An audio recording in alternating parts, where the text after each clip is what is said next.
Hey friends, and welcome to Typology, the show on which we explore the story of you through the lens of the Enneagram. My name is Anthony Skinner, producer of the show. Thrilled to have you here with us today. Super excited about our guest. Can't wait for you to meet him. Before I tell you about our guest, let me give you a couple little housekeeping items. I want to let you know that in last week's Typology podcast episode, Ian and I discussed the new story jar. And the new story jar is a really practical tool on how you can help to re-narrate your new story. If you haven't listened to that podcast, you can check that out, or you can actually go to Ian's Instagram at Ian Morgan Cron, and he models it for you every day for the week of this past podcast. So there are 7 examples that are living there for you to check out. And you can go to ianmorgancron.com/jar and download a PDF that has been created with messages for each type, so you can get started on a new story jar of your own. Be sure and check that out. Remember, Ian's book dropped on December 28th, The Story of You. Check that out if you haven't already. So now let's get to our guest, a friend of Typology's. This guy has a fascinating story, y'all. I really am looking forward to you getting to hear this. Doug Bopst, he's an award-winning personal trainer, author of 3 books. He hosts the Adversity Advantage podcast, but man, does he have a story. He's a former convicted felon, drug addict who spent time in jail for possession with intent to sell. He was incarcerated in 2008, and while he was serving his time, he experienced the beginning of a revolutionary change, and now he is on a crusade to inspire others to overcome adversity and to become the highest version of themselves. I'm telling you, you're going to love this episode. Doug Bopst, so glad he's here, a friend of Typology's, and we're glad that you're here too. Much love to you all. That's it for me, Anthony Skinner, and now here is the host of our show, Ian Cron.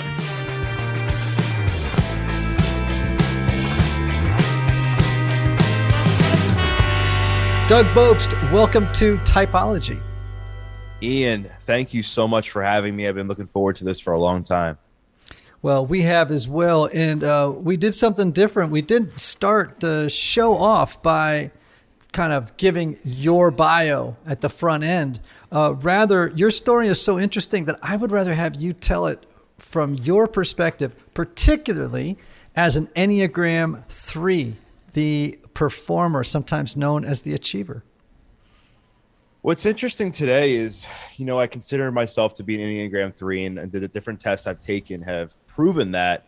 And some of the things that I have achieved in my life that I felt good about is that I've stayed in recovery from drugs for over 13 years. I've written 3 books. I have a podcast called The Adversity Advantage. I've been able to share my story to some amazing platforms, including this one here.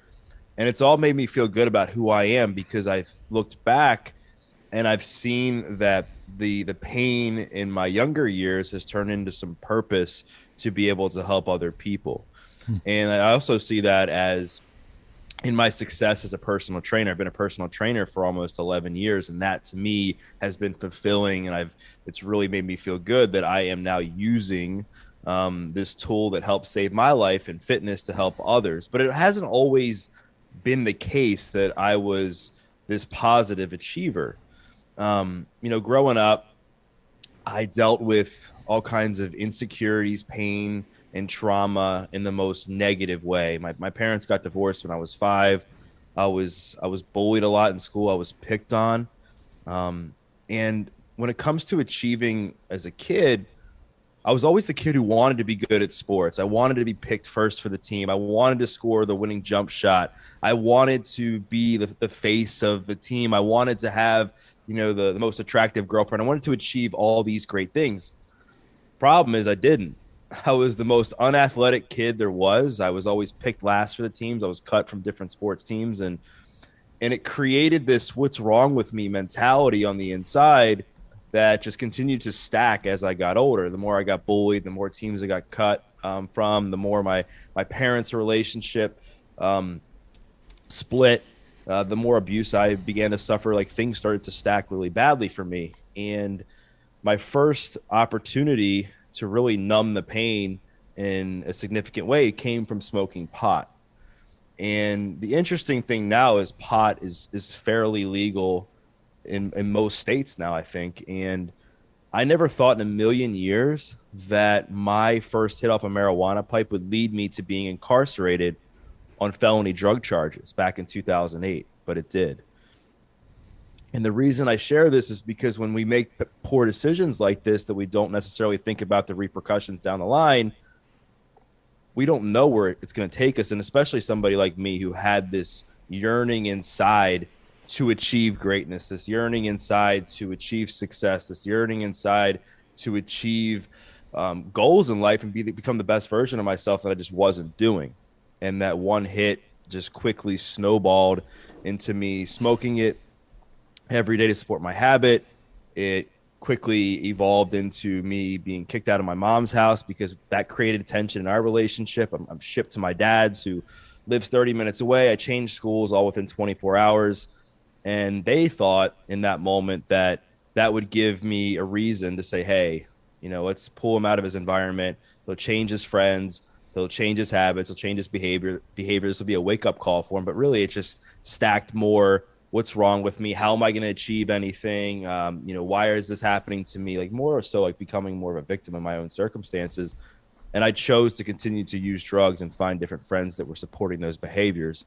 Barely graduated high school.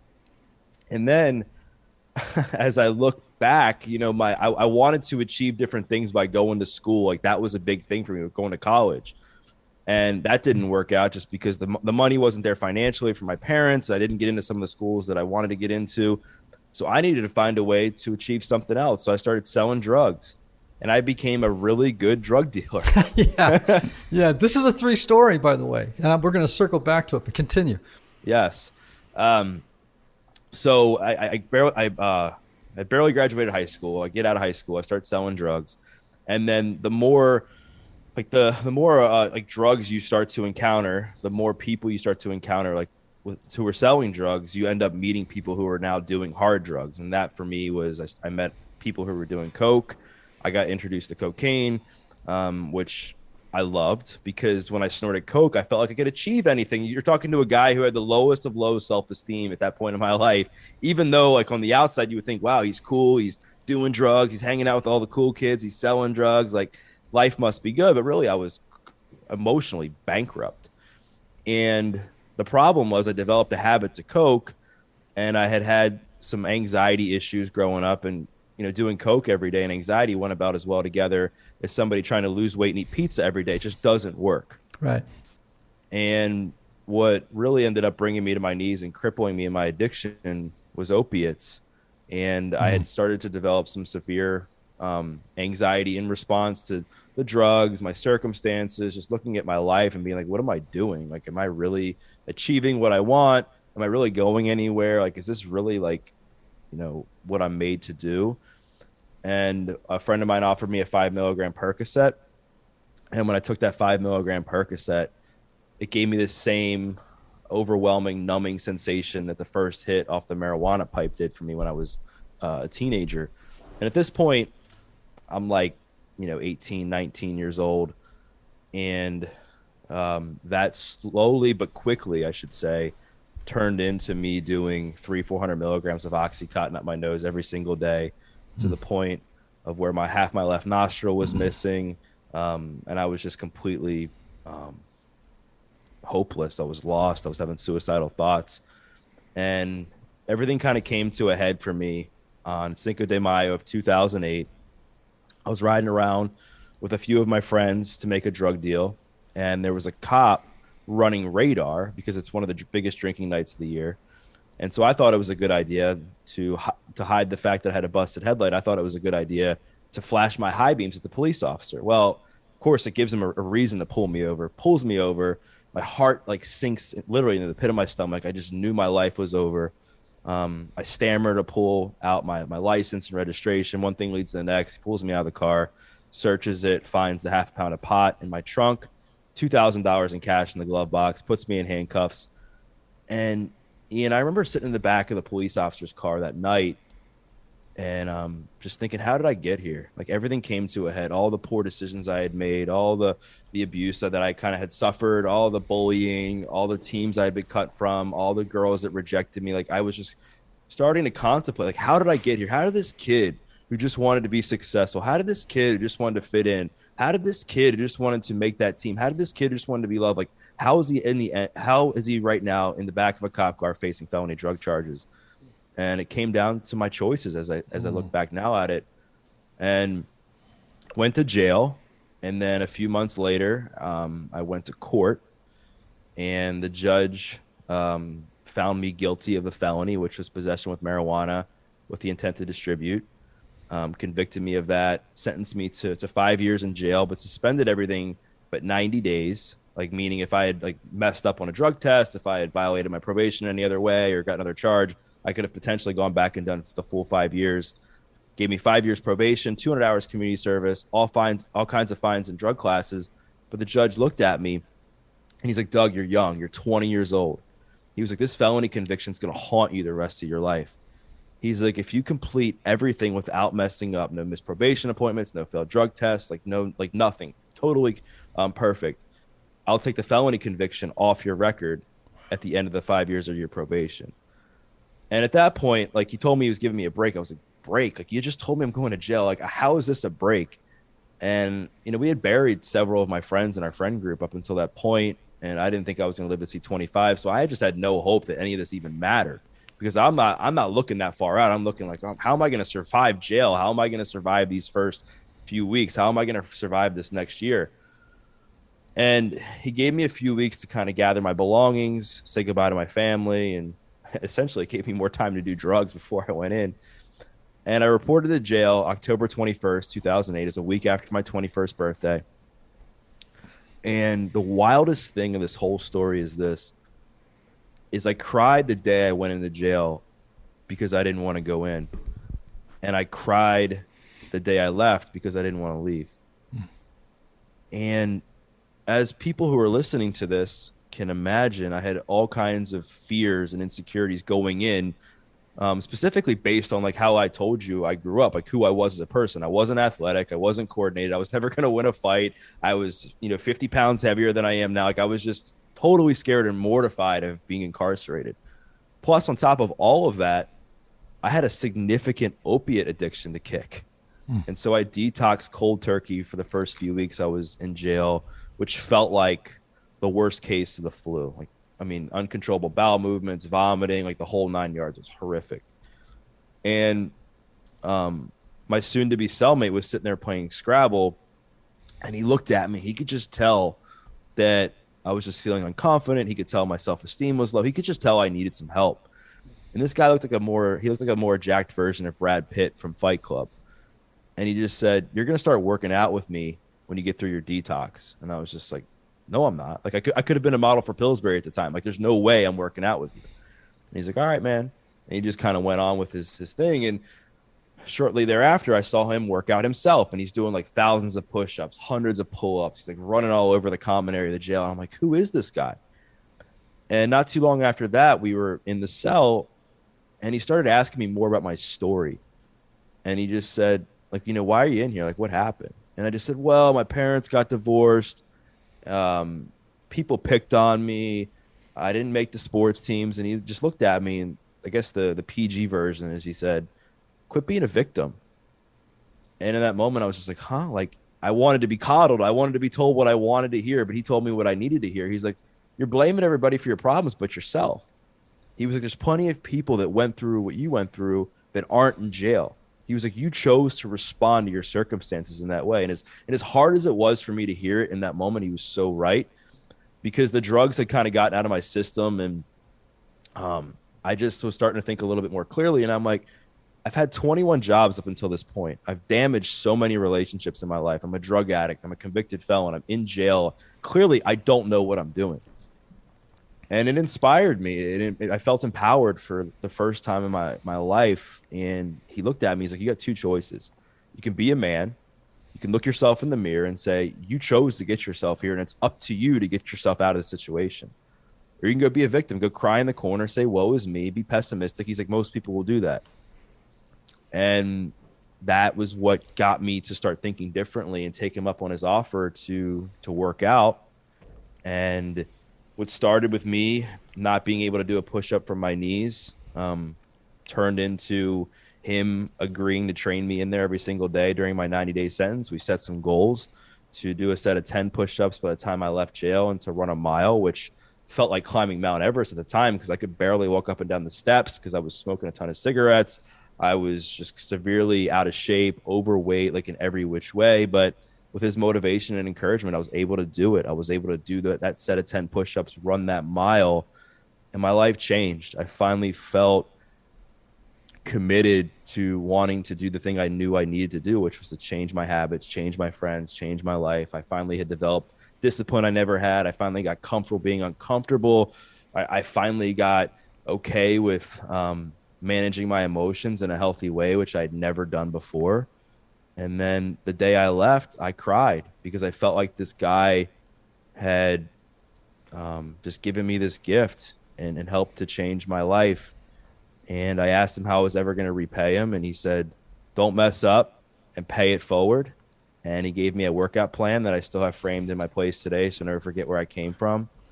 Got out, lost a bunch of weight, then got to a place fitness-wise where I wanted to help other people use fitness to change their lives, and that's why I became a trainer. And then time quickly flew by because I developed this new high, like I said at the beginning, of wanting to help other people use this gift that had been given to me to achieve greatness in their lives. And I quickly built a personal training business. I completed everything that the judge asked me to do without messing up. And he ended up taking the felony conviction off my record in January of 2014. And that inspired me to write my first book, From Felony to Fitness to Free. And then ever since then, I've been on an absolute tear to not only to share my story, but to help people make the most of their second chance, turn a negative into a positive and become the best version of themselves. And actually the felony is officially expunged my record as of last year. So that's the briefest I've ever told my story. So hopefully people could get an idea of the craziness that happened. Wow. Well, thank you so much. You've given me so much that I want to speak with you about. Folks, I want to tell you about a new product I've been using. I recently started taking Athletic Greens because I wanted a more efficient way to optimize my immune system. So why Athletic Greens? Well, many of us take a multivitamin to support our health, but for me, it's really important to choose one with high quality ingredients that your body will actually absorb. Otherwise, it can be a waste of money. Since adding Athletic Greens to my morning smoothie, I noticed I've been sleeping better and can tell a difference in my mental clarity and alertness, which, as you know, is important for a guy of my age. And since it's trusted by leading health experts such as Tim Ferriss and Michael Gervais and recommended by professional athletes, I know it's a quality product. All right, so what is this stuff? Well, with 1 scoop a day, Athletic Greens provides 75 high-quality, highly absorbable vitamins, minerals, whole food sourced superfoods, probiotics, and adaptogens to help me start my day right. Their special blend supports my gut health, my nervous system, my immune system, my energy, recovery, focus, and aging, all in 1 scoop.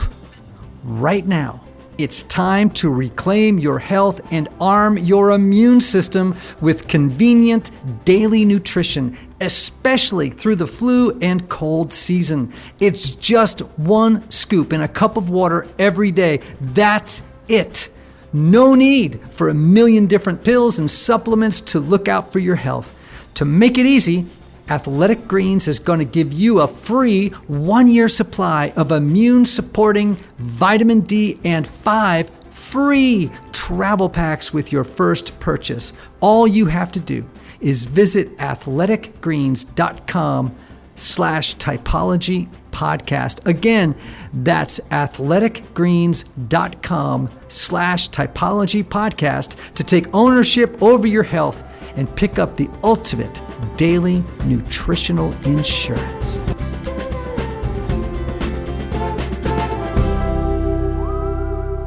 One thing that I think is interesting that I really want our listeners to hear, which is that people tend to think of Enneagram 3s in a very stereotyped way, which is they all want to be investment bankers. They all want to, make it in the corporate world or be salespeople. And they have to remember that the unconscious motivation is that need to succeed, to appear successful, and to avoid failure at all costs. But it's contextual. So if you're a drug dealer, you just want to be the most winning, hottest, most successful drug dealer around. Yep. Right? If you're born into, let's say, a mafia family, you want to be the Don, right? So, and, if you're born into a wealthy family in Greenwich, Connecticut, you may want to end up being an investment banker, the head of, the CEO of, Citibank or Goldman Sachs. But the point is that it's not always, I want to have this and, a house. It's really about, I just want to achieve. I want to perform. I've got to be the best. I got to win. And I got to make it look easy. Right? I got to make it look easy. So that's the first thing that I want to sort of highlight from your story, because it's such a great, great lesson. And it's interesting because Doug had this from the very beginning. He imagined himself on the football field, like being the face of the team, all those kind of things you hear in your story, Doug. Very 3-ish, right, Ian? Yeah, absolutely.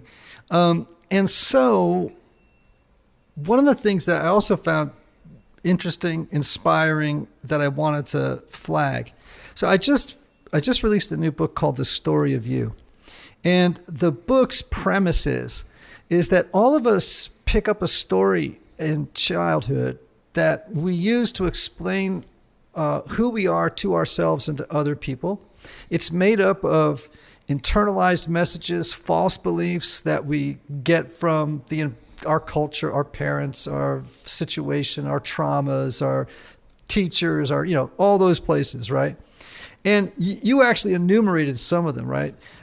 What's wrong with me was one thing that you mentioned, right? So one part of one of the stories that you've told yourself growing up was, what's wrong with me? There's something wrong with me, right? There's something deficient about who I am.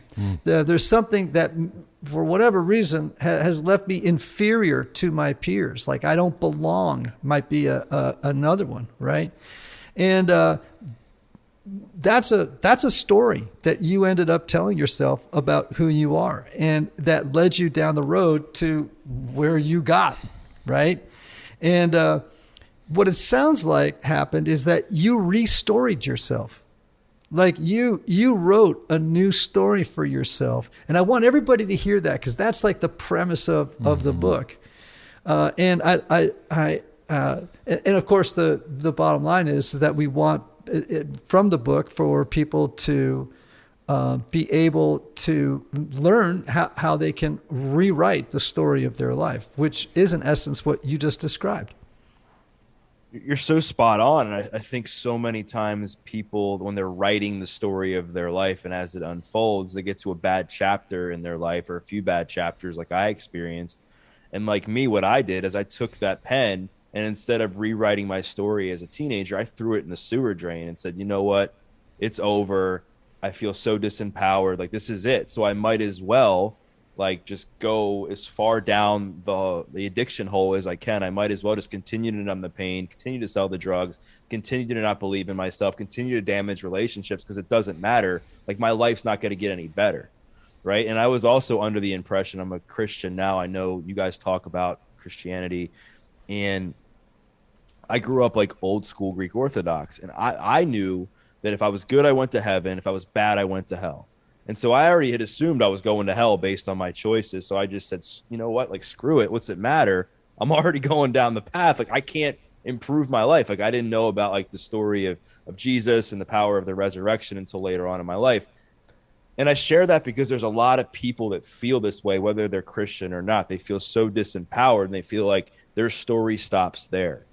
And I felt that way up until that point when I was in jail talking to my cellmate. And that's why I tell that story, because it was so important at that time, is that I felt the story was over.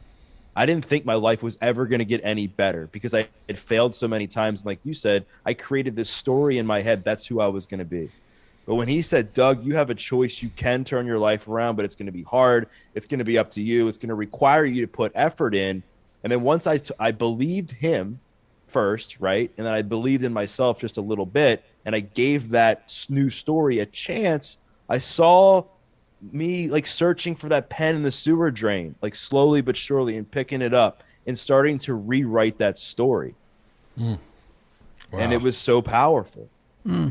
One of the things that's amazing too is it feels so providential, this cellmate. Yeah, and it wasn't easy. Like I tell you, like it wasn't easy to take on the task of working out, because I'm sure, like you guys mentioned, one of the things as an achiever, like you're terrified of failing. I was terrified of what other people thought of me. Like that was one of the biggest hurdles I had to get over, was getting in front of a bunch of grown men who I was already terrified of. And then going to do a thing that I was scared of, which was exercising in front of other people. And then on top of all that, I can't even do a push-up from my knees, and I collapsed. And then worrying about what they were going to think. But once I did that, and they didn't say, oh, you suck, you're weak. Like once they didn't say that, and once I accepted that, okay, like that's just a story that I've created in my head. Nobody cares that much about me. If anything, they're maybe a little bit inspired because they're looking at you and saying, wow, at least this kid's giving it a shot. I was just like, oh, like I can do this. Like it doesn't matter what anybody thinks anymore. And that was powerful as well. I love that you said that you recognized that was a story you were telling yourself. Yeah. That this narrative that you had of what they were thinking might not necessarily be true, which plays into everything you talk about in the book, Ian. Yeah. Well, and we share one dimension of our stories is I've been in recovery from drug and alcohol addiction. And, I see in my own life, number one, I too had a mentor, right? A guy who intervened. He was a 70-year-old guy. He was a psychotherapist and very wise. And he was my sponsor. He was my first sponsor in my 12-step recovery community. And he asked me this question. So one night I was asked to speak at what's called a speakers meeting. I don't know if you attend a 12-step community or not. I'm not in. I didn't get in recovery through the 12 steps, but I've been to meetings before, and I've been to a speakers meeting. Right. So I got up. I'm only a couple of months sober, right? And I had a prescription drug addiction along with alcohol, and he said, okay, I want you to just tell your story. So you got to tell what your life was like.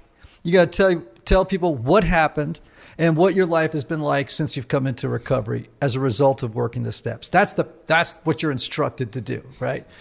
I get up and I spend my whole time talking about my early life. Because I thought, man, I got a big story there. I grew up with an alcoholic, drug addicted father who died from his disease. I grew up in complete chaos. And here's the story I told myself about who I was that got me into those rooms, right? That eventually got me into treatment. It got me into all this stuff. And it was this: there's something fundamentally wrong with me. I don't know what it is. There's something missing inside me that everybody else has. I feel like just a troubled guest on the dark earth. And I struggled with depression. I struggled from panic attacks. Of course, some of that was chemically induced, right? And I'll never belong. I'll never know wholeness. I'll never, blah, blah, blah, blah, blah. The story just went on and on and on. And I had been, certainly a victim mentality, but in a way I kind of earned it honestly. You know what I'm saying? Like, in other words, I had been victimized. I mean, so we can't, but I didn't have to become a victim. I'm just saying I was victimized, right? By circumstances, by different people. There'd been sexual abuse. There'd been physical abuse, blah, all that stuff. And I tell the story, and then that night after I was finished, where he and I are driving home. He's 70 years old. He was so smart, man. He looked at me. He goes, "Hey, Ian, do you ever wonder if you're living in the wrong story?" And that sounds a little bit like, someone could have asked you that question, and you might have had the same answer I did, which is like, God, I hope so, because this story sucks. Yeah, you're right. Anthony. Ian. Listen, I like to work out, right? Absolutely. And I have a short attention span, right? Of course. So things can get boring when I have to do the same thing over and over again in my daily workout. Oof, I totally get that. It's so much easier to stick to your goals when you can keep your workouts interesting. Exactly. Like, I'm more apt to stay committed to my workout routine when I change up what I do during the week. And you know what? What? That's why I love Peloton. All right. Peloton has so many new and exciting classes to explore on the Peloton app. And I'm a busy guy, right? Mm-hmm. So it's been so helpful for me to be able to mix things up depending on, what my energy level is that day. Like, for example, if I know I have a day that's full of interviews, I can just open the Peloton app and do a quick 15-minute cardio session to get energized for the day. Ooh, that sounds great. And I have a daily meditation practice, right? Of course. Well, Peloton even offers meditation sessions. What? The sessions range from a 5-minute body scan to a 20-minute sleep meditation. So there are meditations for relaxation, for calming, for empathy, and a whole lot more. Really? Where can I check out all these classes? Dude, it is so simple. All you have to do is just visit onepeloton.com to learn more. That's OnePeloton, OnePeloton.com. I had the same thing, like you said, of what's wrong with me? Why am I not fitting in? How come my friends can eat the same foods I'm eating and they're not gaining weight? Why am I wearing husky pants and others aren't? How come every time I like a girl, they don't like me back? All these different scenarios that happen. They happen though. And that was true. That helped validate the story I already had in my head. And then I saw that my family, health genetics weren't the best. So I'm like, all right, I'm going to be overweight and unhealthy for the rest of my life. And then I've learned that that's not true. But another big moment of the story in my head came significantly after I got out of jail. I had still years later, I was probably in my early to mid 20s. It had been years since I had been in jail. I was incredibly fit. I was healthy, but I still saw the old Doug in the mirror. I still saw the overweight Doug. I still saw the Doug in the mirror that was getting rejected by girls. I still saw the Doug in the mirror that was dealing drugs and that was wronging people and that was a felon, all the things. And I was wondering what was wrong with me. I was how come people are telling me that I look like Mark Wahlberg, and I'm looking in the mirror and I'm I don't believe it. I'm terribly ugly or I'm overweight. How come I'm the guy that's being told that I'm fit and all these things, but yet I'm still terrified to ask a girl out in a grocery store or online. I was mortified, and I was what's wrong with me? What happened? And I remember saying to a few friends of mine who were a bit older, and they said well, what happened in your childhood? And they knew my story. They knew my parents were divorced. They knew I got addicted to drugs. And I was you guys know my story, but they're how did you talk to yourself? How did people talk to you? And I started to really explain more into that. And they were your brain is just wired. Your brain has been essentially hijacked, and you've believed these lies, that people have told you, and you've accepted that as your truth. And you need to rewire your brain and take a look at your trauma and everything. And that's what honestly inspired me to go to therapy and work through that, because I wanted to, again, change the story I was telling myself. Because while I had so much success in business and as a trainer and all the other areas of my life, the one area I still wasn't having success in was how I treated myself specifically, and how it pertained to me wanting to have a partner. And that was something that I wanted to achieve. And I think the theme of my story, specifically being a 3 Enneagram, is that when I feel that I can't achieve something, or I feel something is not going my way, I want to be able to do whatever I can to achieve that thing. And if I can't, when I was younger, I would numb it with drugs. I didn't make the teams. I didn't get the girl. I didn't have good relationships with certain people, so I would numb. But now I've changed the story and being no, if you want it bad enough, you can achieve it. It's just going to take some work, and you to surround yourself with the right people and instill some healthy habits and continue to challenge yourself to get better. Man, this is a fastball down the middle, isn't it? I can just keep swinging at this pitch all day long and hit it, you know, because it's just right in the zone of where we are right now. And, you know, with all that's the writing and everything else. And one of the things you just highlighted are that every personality style, all 9 personality types, their story includes just a catalog of false beliefs about themselves. And about the world. Like, for example, an Enneagram 3 sees a world in which people only value them for what they do and accomplish, not for who they are inside. Right? And, you know, as a young man, you clearly bought into that belief, right? Like, I have to achieve, I have to be successful, I have to, you know, find my way in the world.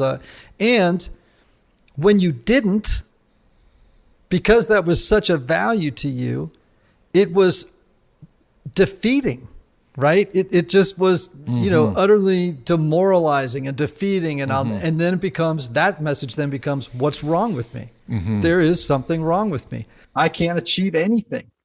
And yet that's, you know, by virtue of my personality, what I want more than anything else, right? And so one of the things that was striking me, and I have an idea, but I don't want to foist it on you. So imagine the story of the first 20 years of your life, and you were writing a book about it, right? It's a memoir. What would you title that story? Just quickly. You don't have to think about it too long. Like, just give me a title that would sort of tell me this is the name of my story in those first 20 years. A drug addict that failed at everything. Okay.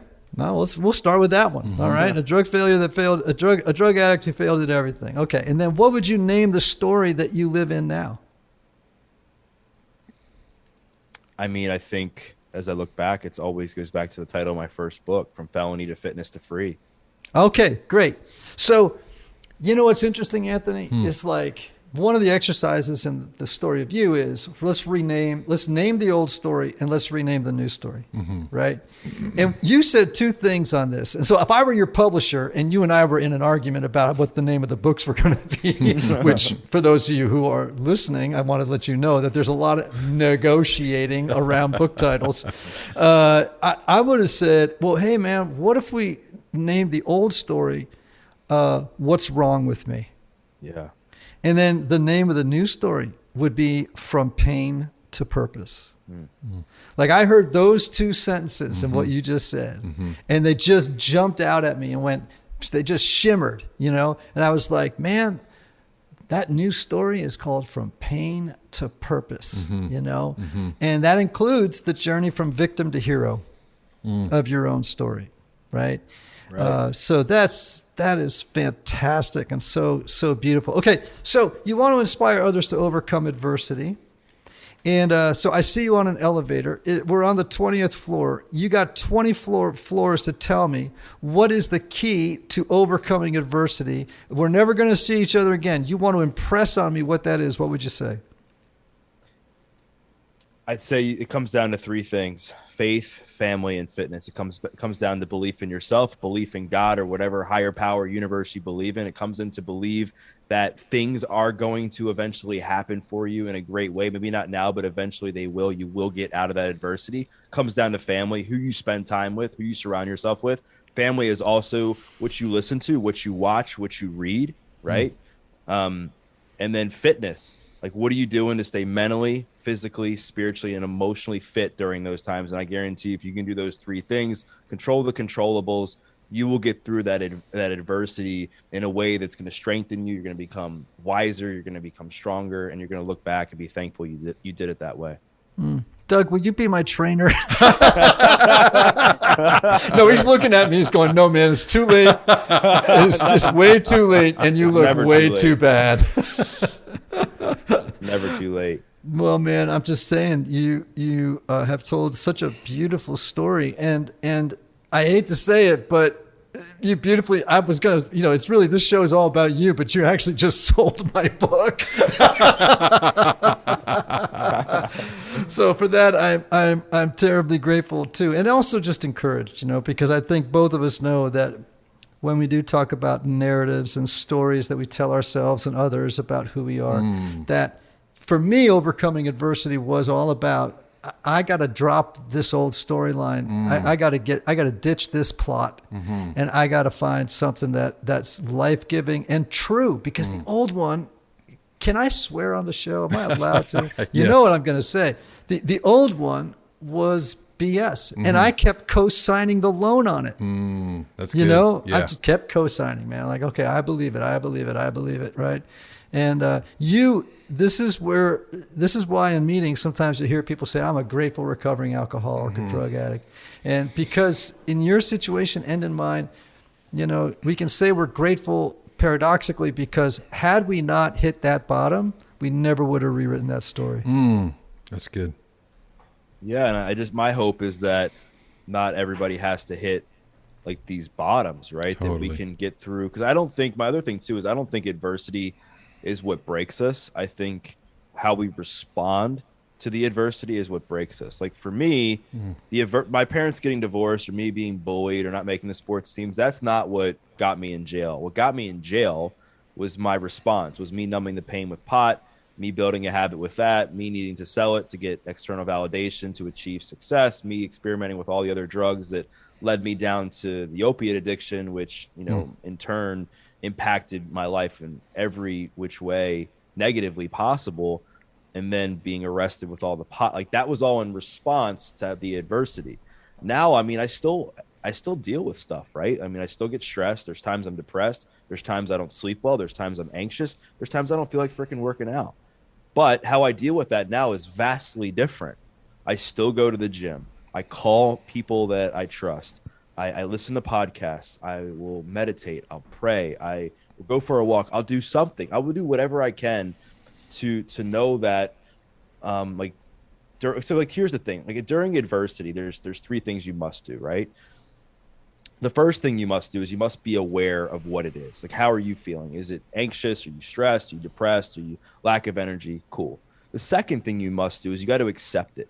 A lot of people, Ian, when they hit adversity, when they feeling anxious, stressed, they go, why me? Why is this happening to me? What's wrong with me, right? The story that we had told ourselves for a good bit of our lives. And then we go down this shame cycle, and then we end up just numbing our pain, or we end up just continuing to stay in that victim mindset. And this hour of adversity, or whatever it is that's happening, turns into a day, a week, a month, and you look back and it all started with falling down that shame cycle. So the third thing that's so important after you accept this is just part of life, like we're going to have ups and downs, is action. Is like, what are you doing to mitigate that? Like doing things that are going to make you feel good, that are healthy, and that are aligned with the highest version of yourself. And if people can do those three things when they hit adversity, like they'll be golden. Wow, that's fantastic.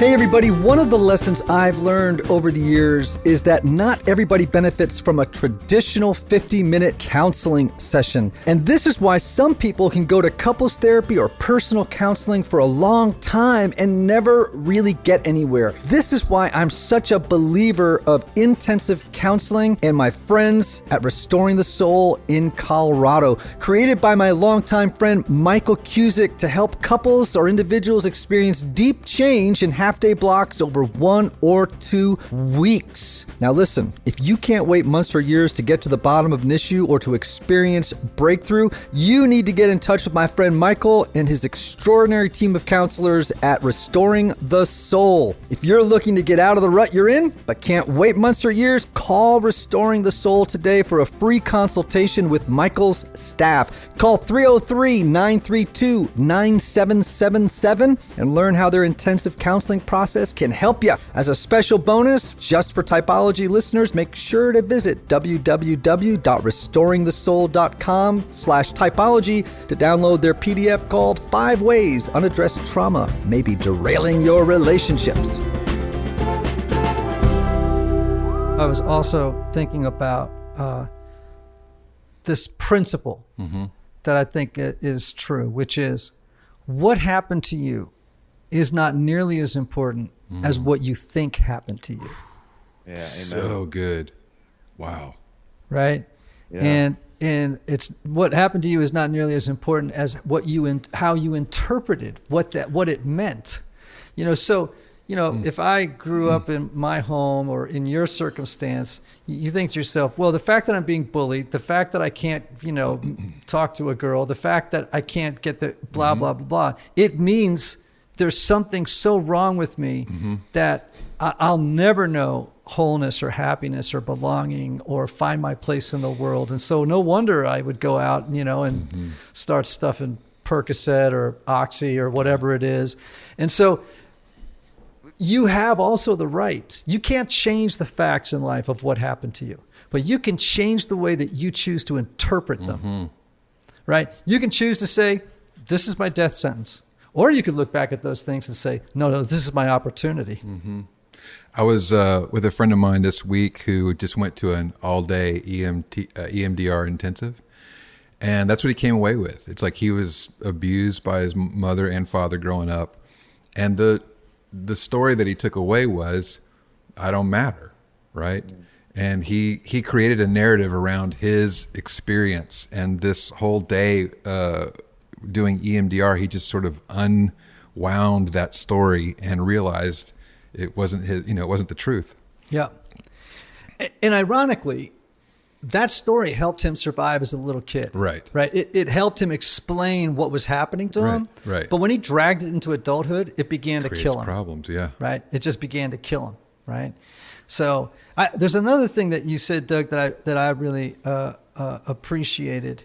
And, it's this whole idea that, this is work. Like, you don't just wake up one day and go, here's my new story, and everything is good. Right? No, I mean, Doug's laughing and like shaking his head. What did I just hit with you, man? Yeah, I think at the end of the day, people think that when they are making a shift into something healthy or something better for themselves, that all of a sudden life just gets easy. And it's just not the case. And that's why I think, that's one of the main reasons as a trainer, I see a lot of people struggle to maintain like their health New Year's resolutions, is that everybody's so motivated and excited. First week of January, they're in the gym, they're doing a cleanse, they're doing a diet, they're doing all the things. They're like, oh my gosh, I'm going to start following all these health and wellness influencers. Then the scale stops moving. They get tired. They're like, wow, this is work. I got to get up like an hour early. I got to go to the gym when I don't feel like it. I got to, continue to push through when it's not easy. I got to, go to the gym at night if I oversleep by accident. And then they're like, I'm just going to quit because this is too hard, or the scale's not moving. And you have to choose your heart. And I say this often, like, it's really hard to push through and make sacrifices and get up earlier if you need to work out. It's really hard to change your friends and start spending time with people that have like-minded interests and common futures and not common pasts. It's really hard to believe in yourself, even when the circumstances like kind of tell you not to. It's really hard to continue to eat healthy on a regular basis, even though like you don't want to. But what's also really, really hard, guys, is living with regret like 10 years later that you didn't make those choices. And I always tell people that, because either way it's hard.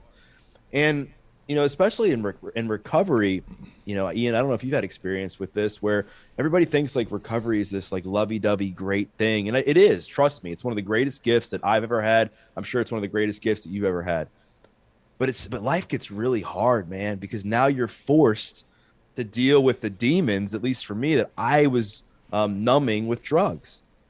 And a lot of people don't do that. And they turn to other things. And that's why I have been super passionate about spreading the word of fitness, not to be the solution, but to be a very major tool in people's tool belt for recovery. Yeah, and not only that, but fitness is a great metaphor for so many other things in life, right? Whether it's in your career or it's in your marriage or whatever, we use those metaphors all the time. Oh man, that was heavy lifting, or this season of my life, man, was it's going to be it's a marathon, not a sprint. We use these things all the time. And so I think using fitness as a portal way into helping people become not only the best physical expression of who they are, but the best emotional, spiritual, and psychological expression of who they are as well, because all of them require time in the gym. Yep, that's right. And it gets you used to having to use pain to your advantage, right? Because if you think about it in the gym, like to build a bigger bicep, you literally have to work the muscle until failure. You have to lift heavier weight than that muscle is using, or you have to lift heavier weight than that muscle is used to lifting, excuse me, in order for it to grow, right? You have to literally like run until you almost collapse. You're so out of breath, you drop down to your knees when you're trying to run like a faster 40-yard dash. And what happens is after you go home and you rest, those muscles, they rest and they get nourished and they come back bigger, faster, and stronger. And the same thing happens with life. Like when you go through pain and life is challenging you, you have two choices. You can look at that pain and say, oh my gosh, this pain's coming to destroy my life. This pain is going to ruin me. And I'm just going to let it ruin me. And then you just give up and you stop doing the reps. You stop building the strength. And then you'll have that. And that'll be your new normal of how you deal with hard times. Or when the pain comes, you're like, all right, I know this is hard right now. It's tough, but I'm going to do whatever it takes to push through. I'm going to do whatever it takes to make sure that I come out of this with some lessons. I'm going to do whatever it takes to make sure that I use this time that I'm really struggling or things are hard to learn and figure out how I can use this pain to grow stronger mentally, emotionally, and physically, and spiritually. Yeah. It's interesting. My wife and I are big Bikram yoga fans, right? So probably 4 nights a week we're in a hot yoga class, right? Which if any guy is listening to this right now and saying to themselves, oh, how not hard is that? It's tough. Bikram yoga is hard. That it heat, is. Oh man. Yeah, and in fact, there's a lot of guys who come in and they're all beefed up, and they come in looking kind of cocky, and they look at all these, they look at the women in the room, and they're like, oh, I can do this, right? And dude, I'm just telling you, 15 minutes in the class, they're lying on their back. They just can't go any further, right? Anyway, the reason I'm saying it is that there are certain postures that you're holding for 60 seconds that are incredibly painful, right? Like everything in you is screaming, stop it. Your heart races. I wear a heart monitor. I'm running about 150. And it's that may not be a lot for some people, but for a guy my age, it's a little tough. And but one of the things I'm always saying to myself is like, who says that's pain? Like saying that pain is bad is just a label. You're just labeling it, and that label is just demoralizing you. It's discouraging you. And I'm like, I don't know. Maybe it's not pain. It's just a feeling. That's all it is. It's not good. It's not bad. It just is. Trainer, am I saying the right thing to myself? Yeah, absolutely. I mean, I think, pain can definitely be good in a way when you're lifting, right? Because, you notice like a weight's getting like heavier and you want to kind of just continue to push through because that's going to help you build more muscle, or like you're alluding to, you're talking about like a pose and it's going to be a little tough and hard because maybe you're stiff in certain areas, or it's a longer pose than you're used to holding. But I don't believe wholeheartedly in the no pain, no gain mentality. I also want to kind of say that because you don't want to be like just making like silly decisions just because it's hard, it's painful. Like you don't want to be somebody who has never like ran in your entire life and you're having issues like trying to lose weight, and then you go out and try to run 5 miles. Like it's not going to work out well, right? Just like if you've never taken a hot yoga class, you don't want to be doing what the people are doing who have been there for 20 years, right? Just because what they're doing is painful for them. Like you want to find your own level of challenge, discomfort that aligns with where you are. And speaking of we go back to the writing the book analogy, I think one of the other things, so we've talked about how when people are writing their story, one of the main things they struggle with is when they hit a bad chapter or two, they take the pen and instead of rewriting a new chapter, they throw it in the sewer drain. I think the other thing they do is they try to write someone else's chapter 20 as their chapter 2. Right? They're comparing. You see this a lot in recovery where people are getting it 5 days into recovery and they're like, how am I going to ever get to 5 years? Well, at the end of the day, that person who has 5 years had to have 5 days, right? First. And that's another thing that people need to remember is, don't compare your chapter 1 to somebody else's chapter 40 or chapter 20 or chapter 25. And also remember that every single person who's at chapter 25 in that area of their life had to start at chapter 1. They had to get to chapter 2, chapter 3, chapter 4. Success isn't linear. There's a lot of ups and downs.